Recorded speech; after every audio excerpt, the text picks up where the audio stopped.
Semakin seru kasus Pratiwi Novianti alias Teh Novi dan Agus Salim perihal uang donasi senilai 1,5 miliar rupiah itu. Kali ini Pablo Benua akhirnya secara resmi melaporkan Agus Salim ke pihak penegak hukum. Mari kita simak bersama-sama pernyataan dari Bang Pablo Benua bersama Denny Sumargo berikut ini. Inilah cuplikan video selengkapnya.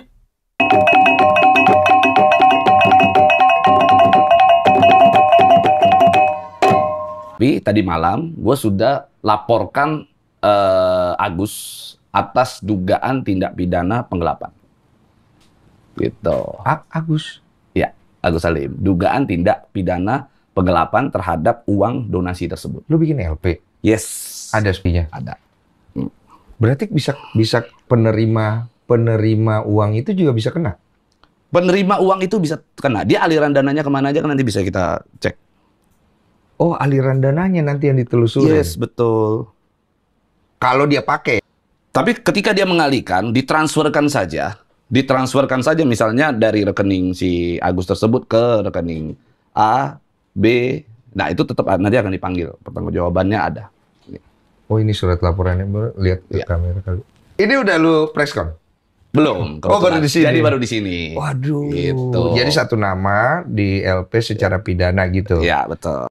Yang sudah terpakai untuk pengobatan bagaimana? Nah, berdasarkan pengecekan kami di mutasi rekening, kita cek semuanya, ada sekitar 138 juta, hampir 200 juta lah, gitu ya, yang tidak jelas penggunaannya. Yang penggunaan uang tersebut tidak jelas, tidak spesifik untuk pengobatan mata. Nggak ada. Tunggu. Yang gue tahu cuma 90 sekian yang dipakai oleh... Nggak, kalau yang dipakai oleh orang-orang tertentu yang lu maksud itu gue tahu, ada 138 juta. Bukan 90? Bukan 90? Bukan 90? 98 itu yang dipakai oleh... Ya, si pihak W. Nah, ada lagi nih. 42,5 juta kalau nggak salah. Kok gue jadi bingung? Itu 42 info dari mana lagi tuh? Info dari mana lagi tuh? Assalamualaikum warahmatullahi wabarakatuh. Salam Om Swastiastu, Namo Buddhaya. Salam kebajikan dan salam sejahtera untuk kita semua. Semakin kesini, kasus dari Pratiwi Novianti alias Teh Novi dan Agus Salim semakin seru. Kali ini, dalam cuplikan video tadi kita menyimak bersama-sama di mana seorang Pablo Benua yang adalah seorang advokat ini, yang adalah seorang pengacara ini, melaporkan Agus Salim ke pihak penegak hukum dengan dugaan tindakan penggelapan uang donasi. Ya, kita mendengarkan bersama-sama nominalnya ada 200 juta yang tidak dipakai untuk biaya pengobatan dari matanya si Agus Salim. Artinya bahwa uang itu tidak dipakai sesuai dengan tujuan penggalangan donasi itu. Tidak sesuai dengan amanahnya dan tidak sesuai dengan akadnya. Bahkan seorang Denny Sumargo alias Densu, yang kita ketahui bahwa beliau ini adalah seorang yang juga sudah berjuang keras untuk meringankan beban penderitaan dari si Agus Salim. Bahkan beliau sendiri pun tidak tahu bahwa ada uang sebanyak itu yang sudah dipakai oleh Agus Salim untuk hal-hal yang tidak sama sekali sesuai dengan tujuan penggalangan donasi itu. Di sini dapat dipastikan bahwa aliran-aliran dana yang keluar dari rekeningnya si Agus Salim ini pasti ke keluarganya si Agus Salim, pasti ke rekening istrinya, pasti ke rekeningnya si Vava dan anak-anaknya. ada 98 juta rupiah yang ditransfer ke rekeningnya anaknya si Wawa. Ada 50 juta rupiah yang diduga ditransfer ke rekening ibunya di Aceh. Tentu ini tidak sesuai lagi dengan tujuan penggalangan donasi itu dilakukan. Makanya ketika seorang Pablo Benua membuat laporan ke pihak penegak hukum kepada si Agus Salim dengan dugaan penggelapan uang donasi itu, menurut saya secara pribadi, ini adalah langkah yang tepat agar si Agus Salim, manusia yang tidak tahu diri, manusia yang tidak tahu bersyukur, manusia yang tidak tahu berterima kasih, manusia yang telah mencampakkan seorang Prativi Novianti yang selama ini kita ketahui telah berjuang semaksimal mungkin untuk meringankan beban penderitaan dari si Agus Salim ini, layak untuk diproses secara hukum. Pemirsa, saya masih mengajak pemirsa sekalian untuk bersama-sama kita menyimak obrolan antara seorang Pablo Benua dan Denny Sumargo dalam beberapa menit ke depan ini.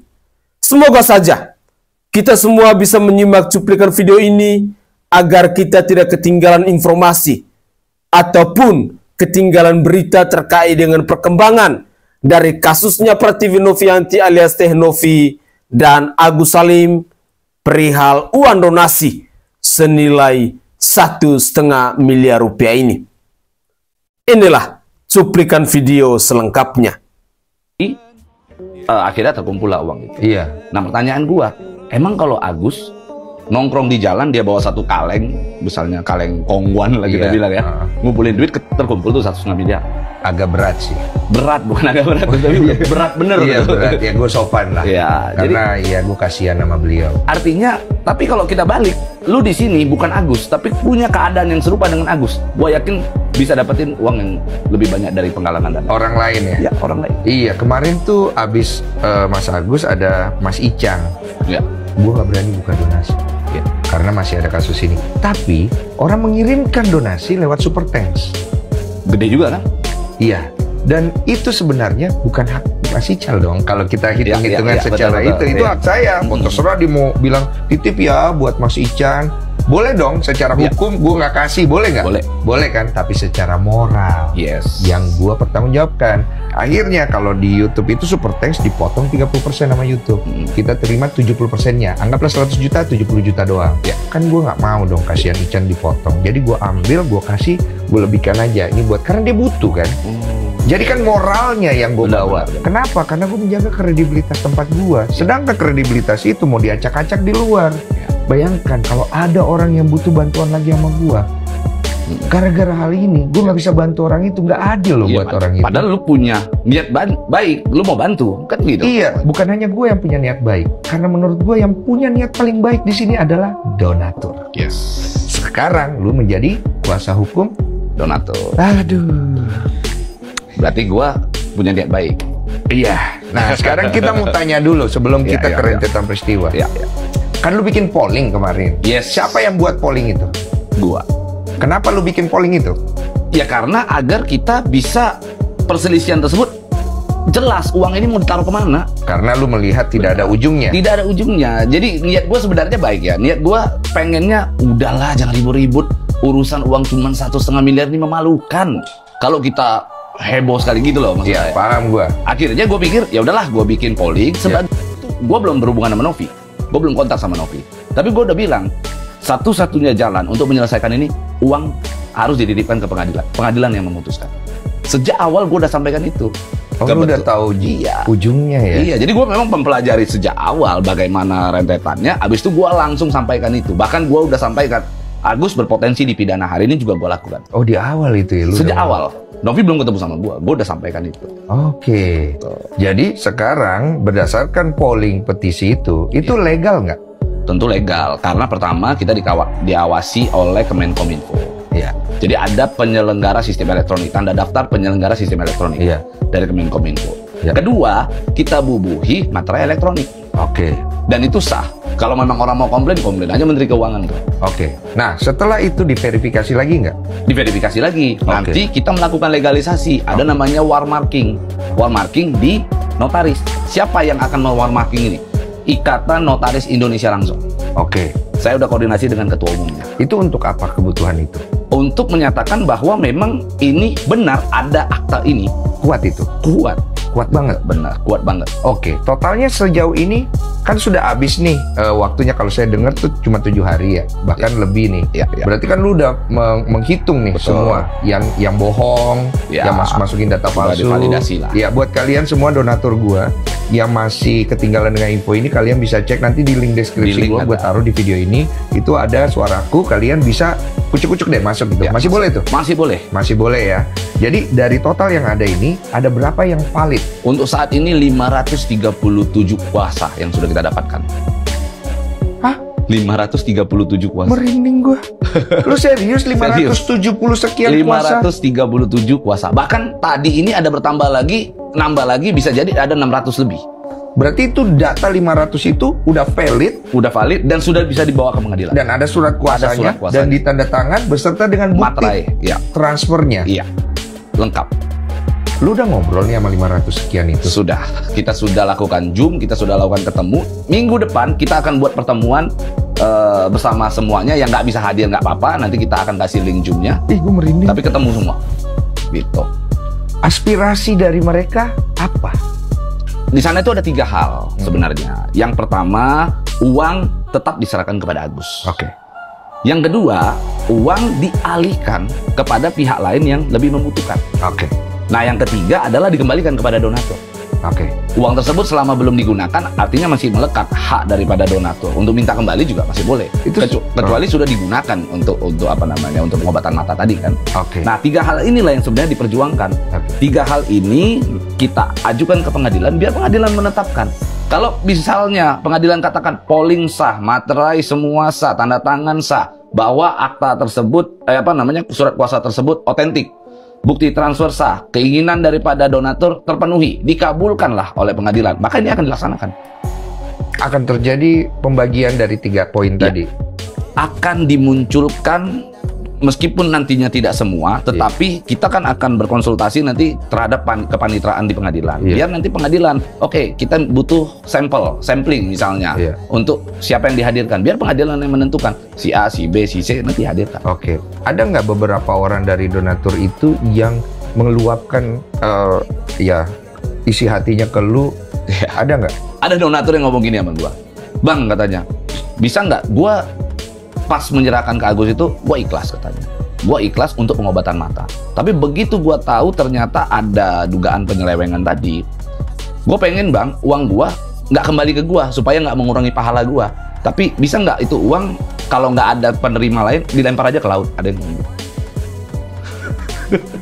Segitunya. Segitunya. Tapi tidak semua dong. Tidak semua, tapi ada yang ngomong begitu. Ada yang ngomong gitu. Tapi rata-rata dari yang lu kumpulin dari suara mereka, poin-poinnya lebih banyak kemana? Lebih banyak ke memberikan kepada pihak lain yang lebih membutuhkan atau penerima manfaat. Sehingga pahala itu tidak hilang, maksudnya begitu? Iya, betul.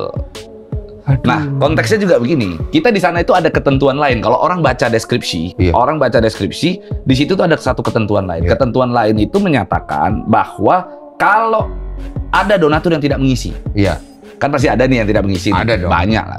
Nah, yang tidak mengisi ini, maka uang tersebut dianggap pengumpulan uang dengan cara melawan hukum. Oh, masuk ke PUB Kemensos. Jadi pada saat kita ajukan gugatan ini, semua kita dorong masuk. Ilegal. Yes. Berarti kekunci semua. Kekunci semua. 1,3 yang tersisa. Iya, betul sekali. Di pengadilan. Di pengadilan. Bahkan bukan 1,3, hampir 1,5 miliar. Semua total. Dihitung. Yes. Oke, tahan. Yang sudah terpakai untuk pengobatan bagaimana? Nah, berdasarkan pengecekan kami di mutasi rekening, kita cek semuanya, ada sekitar 138 juta, hampir 200 juta lah, gitu ya, yang tidak jelas penggunaannya. Pemirsa sekalian, dalam cuplikan video di season kedua ini, kita menyimak Bang Pablo Benua dan Bang Denny Sumargo ini, mereka lebih banyak berdiskusi tentang hasil polling dari surat kuasa elektronik yang dikeluarkan oleh Bang Pablo Benua. Berdasarkan informasi tadi, bahwa hampir semua donasi, ada 500-an lebih, mereka memilih agar uang donasi itu dipakai oleh pihak lain yang lebih membutuhkan. Artinya bahwa para donatur tidak mau lagi uang itu diserahkan atau dipakai untuk biaya pengobatan dari matanya si Agus Salim. Saya pikir ini adalah keputusan yang tepat dari para donatur ketika mereka sudah kehilangan respect, ketika mereka sudah kehilangan empati kepada sosok yang bernama si Agus Salim ini. Yang dulunya dia mengemis-ngemis kepada Pratiwi Novianti, yang dulunya dia menangis kepada Pratiwi Novianti, meminta Pratiwi Novianti agar bisa meringankan beban penderitaan yang dialaminya. Tetapi apa yang terjadi ketika seorang Pratiwi Novianti sudah berjuang semaksimal mungkin, bahkan seorang Pratiwi Novianti meminta bantuan atau meminta tolong kepada sahabatnya, kepada temannya yang bernama Denny Sumargo, hingga pada akhirnya mereka berhasil mengumpulkan uang 1,5 miliar rupiah itu. Lalu apa yang terjadi? Seorang Pratiwi Novianti benar-benar dibohongin oleh si Agus Salim. Seorang Pratiwi Novianti benar-benar dicampakkan oleh seorang Agus Salim. Dan yang lebih menyakitkan lagi, ketika seorang Pratiwi Novianti bahkan dilaporkan ke pihak penegak hukum. Pertanyaannya, di manakah rasa terima kasih? Di manakah hati nurani yang tumbuh dari seorang Agus Salim ini? Ketika ada dugaan bahwa uang itu sudah tidak dipakai lagi sesuai dengan tujuan penggalangan donasi itu, lalu pada akhirnya seorang Pratiwi Novianti memutuskan untuk memindahkan uang itu dari rekeningnya si Agus Salim ke rekeningnya yayasan. Tetapi manusia seperti Agus Salim ini adalah sosok manusia yang serakah, manusia yang lupa diri, sampai-sampai seorang Agus Salim bersama para kuasa hukumnya mengklaim bahwa uang itu adalah miliknya si Agus Salim, bahwa uang itu harus berada di rekeningnya si Agus Salim. Inilah contoh-contoh manusia serakah, manusia-manusia yang mabuk dengan uang 1,5 miliar rupiah itu.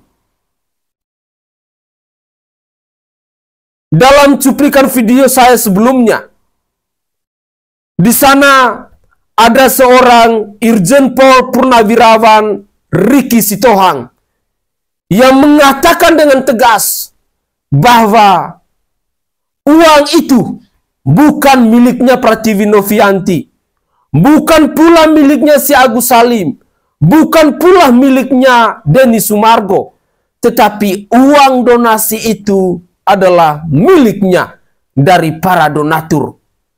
Sehingga ketika kita menyimak cuplikan video yang disampaikan oleh seorang Pablo Benua tadi, saya sangat setuju bahwa seorang Agus Salim ini memang layak untuk dilaporkan ke pihak penegak hukum dengan dugaan tindakan penggelapan uang donasi. Dan hal ini mau membuktikan bahwa Agus Salim benar-benar telah mempergunakan uang senilai 200 juta rupiah itu tidak sesuai dengan akadnya, tidak sesuai dengan amanannya, tidak sesuai dengan tujuan penggalangan donasi itu dilakukan. Inilah alasan kenapa seorang Pablo Benua harus melaporkan Agus Salim ke pihak penegak hukum. Mari kita lanjutkan lagi. Cuma 90 sekian yang dipakai oleh... Enggak, kalau yang dipakai oleh orang-orang tertentu yang lu maksud itu gue tahu ada 138 juta. Bukan 90? 98 itu yang dipakai oleh Ya, si pihak W. Nah, ada lagi nih 42 juta setengah kalau nggak salah. Kok gue jadi bingung? Itu 42 info dari mana lagi tuh? Nah, itu dia. Kita udah cek. Gitu. Oke. Anggaplah yang sudah terpakai untuk pengobatan, karena akadnya kan pengobatan. Betul. Berarti acuan daripada hakim nanti kan akadnya. Akadnya. Berarti link deskripsi gue yang di awal ini akan menjadi acuan. Betul sekali. Pengobatan. Ya. Bukan untuk keperluan lain. Betul. Jadi disesuaikan nih. Oh, ini untuk pengobatan. Nah, sisanya yang nanti yang lu bilang tadi ditanya dong. Ditanya. Ini buat apa? Gitu kan? Ya. Dia harus jawab. Dia harus jawab. Dan harus ada pertanggungjawaban itu, pertanggungjawaban hukum. Kalau dia bilang saya pakai untuk beli ini, bayar utang misalnya atau apa? Itu kita serahkan ke majelis hakim. Majelis hakim nanti akan menentukan bahwa boleh nggak itu. Apakah itu akan dianggap sebagai bagian daripada pengobatan mata atau tidak? Nah, kalau misalnya majelis hakim bilang, ya tetap aja itu uang adalah uang donasi, tidak dipakai dalam hal peruntukan itu. Misalnya nih majelis hakim katakan begitu, diputus bahwa semua dilaksanakan polling, uang sisanya senilai 1,5 miliar ini yang polling dilaksanakan, lalu sisanya diserahkan kepada negara untuk dialihkan kepada pihak lain yang membutuhkan, maka apapun ceritanya Agus harus kembaliin itu. Hah? Gitu. Bukan yang penerima yang harus balikin? Ya Agus nanti ada pertanggungjawabannya kan? Kan tetap Agus yang memulai untuk mengirimkan itu. Just in the wrong. Misalnya beralasan ini uang terima kasih, karena kan orang ini kan bantu, ya pasti ngerti ada moralnya loh, ada moral dia bantu, terus kemudian dia kasih ini uang terima kasih, lagi pula juga dia numpang di situ, boleh nggak? Gini, jangan kita melakukan suatu perbuatan yang tadi katanya moral, buat uang terima kasih, tapi kita sendiri tidak melakukan moral itu. Harusnya kalau kita terima kasih, ucapan terima kasih, ya kita infokan lah setidaknya. Sejak awal kita sampaikan bahwa oh ya ini kita mau kasih ini. Ada apa namanya ya? Sunnya lah apa namanya itu ya? Bridging untuk mengarah ke situ. Bagaimana kalau dia tidak tahu? Yang dia tahu uang ini masuk, ini hak saya, dan itu udah diatur loh dalam undang-undang. Apabila itu uang masuk, itu punya dia. Undang-undang yang mana? Katanya begitu. Kalau misalnya uang itu ada di rekeningnya, itu kan gue dengar beberapa pengacara. Gue kurang paham nih, saya orang bego hukum. Masuklah uang ini, berarti ini uang dia. Kalau diambil secara ada pengancaman segala macam, orang yang mengambil bisa kena pasal kan, intinya begitu. Berarti hak dia gitu kan. Nah, itu bagaimana penjelasannya? Nggak ada satupun pasal hukum yang menyatakan kalau orang terima sumbangan, maka itu menjadi hak penuh uang dia. Kalau dia tidak melaksanakan tujuannya. Gini ya, gue paham maksud daripada kuasa hukumnya dia ini. Nggak tahu dia konsultasi ke siapa. Mungkin akhirnya dia selalu katakan ini charity. Betul ya? Dia selalu ngomong nih, ini apa bedanya? Ini charity. Charity ini artinya uang tersebut udah miliknya Agus. Agus mau pakai buat apa aja terserah. Nggak begitu. Nggak sesimpel itu. Kalau charity emang begitu? Gini, charity itu sebenarnya itu dari bahasa Latin. Caritas kan. Caritas itu artinya kebajikan tertinggi di dalam Kristen. Oke. Nah, orang pinter banget ya. Memang bener-bener lu pelajarin ya? Iya, jadi lu pelajarin. Terus? Nah, kebajikan tertinggi di dalam Kristen ini diganti akhirnya. Pada zaman Yunani ini diganti menjadi filantropi karena dianggap caritas ini atau charity ini hanya berada pada lingkup sekelompok agama. Oke, digantilah filantropi. Filantropi itu artinya cinta terhadap manusia, lingkupnya lebih luas. Oke, akhirnya masuklah ke Indonesia namanya amal. Oke, gua hari ini senyum sama lu, gua amal. Oh, itu masuk? Iya, itu amal. Bukan hanya uang ya? Iya, jadi amal itu bukan artinya ketika kita menggalang dana lalu itu disebut amal, tapi kita tidak melihat secara spesifik. Karena ini adalah hal yang luas. Amal itu adalah kimianya, hormon kita untuk cinta terhadap manusia. Keinginan kita. Kan begitu. Nah, di dalam amal itu ada beberapa kategori. Kategorinya salah satunya adalah donasi. Nah, donasi itu ada 4 jenis. Nah, donasi itu ada 4 jenis. 1, donasi sosial. kedua donasi bencana alam, Oke. ketiga donasi pendidikan, yang keempat donasi lingkungan hidup. Oke. Yang ini masuk yang mana nih? Sosial. Sosial, oke. Sosial ini harus mengerucut Mengerucut. terhadap satu tujuan yang spesifik. Oke. Donasi itu dari kata donor kan. Donor itu artinya ketika kita menyerahkan sesuatu, maka harus dipergunakan untuk itu. Oke. Gua donor darah buat lu. Iya. Bisa nggak darah gua yang gua donorkan ke lu tidak dipakai untuk transfusi darah? Lu pakai buat nyiram tanaman? Ya nggak bisa lah. Nggak boleh.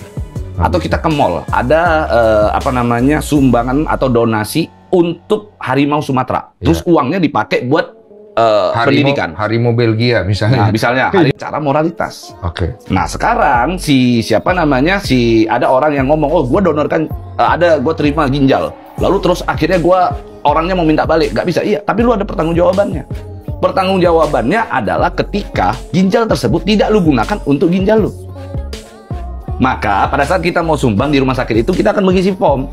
Kita akan mengisi data, perjanjiannya juga lengkap. Di situ akan tertuju secara spesifik. Ginjal itu untuk siapa? Darah itu untuk siapa? Dipergunakan untuk apa? Nah, kalau sekarang dalam kasusnya Agus, spesifikasi uang donasi ini acuannya ada di mana nanti? Tentu acuannya terhadap pengobatan mata yang diinfokan di podcast lu. Oh, di link deskripsi itu? Yes. Kan udah gue ganti tuh. Ya. Karena gue lihat ada chaos di luar, Betul. gue nggak mau lagi orang donasi. Ya. Itu pertanggungjawaban moral gue. Ya. Ngerti kan? Gue nggak mau sampai, tunggu dulu, jangan donasi dulu nih donatur. Ya. Ini ada problem nih. Ternyata gitu, jadi gue ganti. Nah, link yang pertama ini memang sih ada screenshotnya. Betul. Apakah itu bisa dijadikan pegangan? Gini, ini kan bukan persoalan ITE.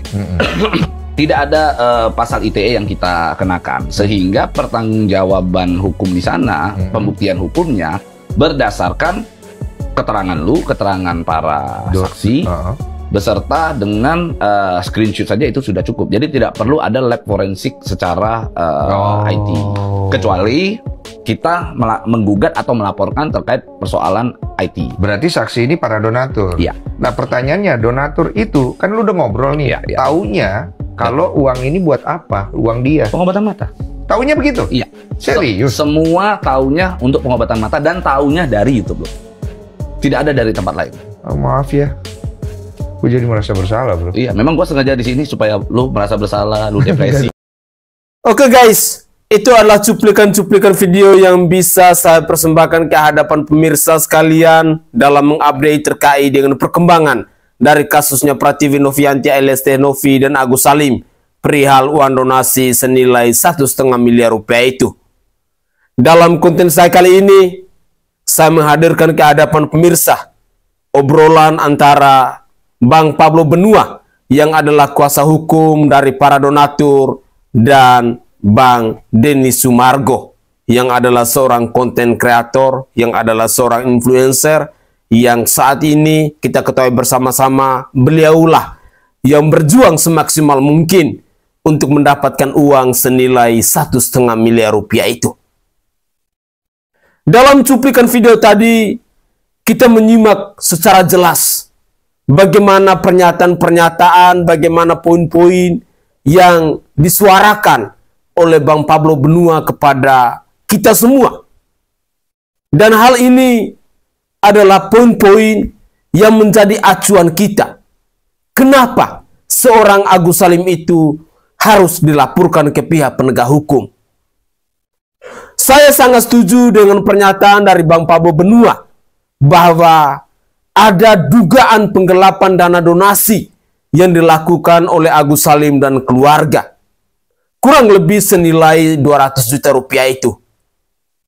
Dan nanti kita berharap agar pihak penegak hukum, dalam hal ini adalah hakim, mereka mampu menggunakan logika akal sehat mereka untuk memutuskan bahwa laporan dari Bang Pablo Benua ini adalah laporan penggelapan uang donasi, di mana diduga kuat bahwa uang dari para donatur itu tidak lagi dipakai sesuai dengan akadnya, sesuai dengan amanahnya, atau sesuai dengan tujuan dari penggalangan donasi itu dilakukan. Saya pikir apa yang disampaikan oleh Bang Pablo Benua ini cukup jelas kepada kita semua, sehingga saya tidak usah terlalu berbicara panjang lebar. Karena tidak ada yang perlu dipertajamkan lagi, atau tidak ada yang perlu saya harus memperjelas secara spesifik, karena Bang Pablo Benua bersama Bang Denny Sumargo alias Densu, mereka sudah berdiskusi dengan secara jelas, dengan bahasa-bahasa yang sederhana yang bisa membuat kita mengerti alasan kenapa seorang Agus Salim harus dilaporkan ke pihak penegak hukum. Semoga keputusan dari Bang Pablo Benua untuk melaporkan Agus Salim ke pihak penegak hukum adalah sebuah keputusan yang tepat, sehingga polemik dari kasusnya Prativi Novianti alias Tenovi dan Agus Salim perihal uang donasi senilai 1,5 miliar rupiah ini bisa berakhir. Dari lubuk hati yang paling dalam, saya menyampaikan permohonan maaf yang sebesar-besarnya jika ada tutur kata atau buah bahasa dari saya yang tidak berkenan di hati para pemirsa sekalian. Begitulah kira-kira.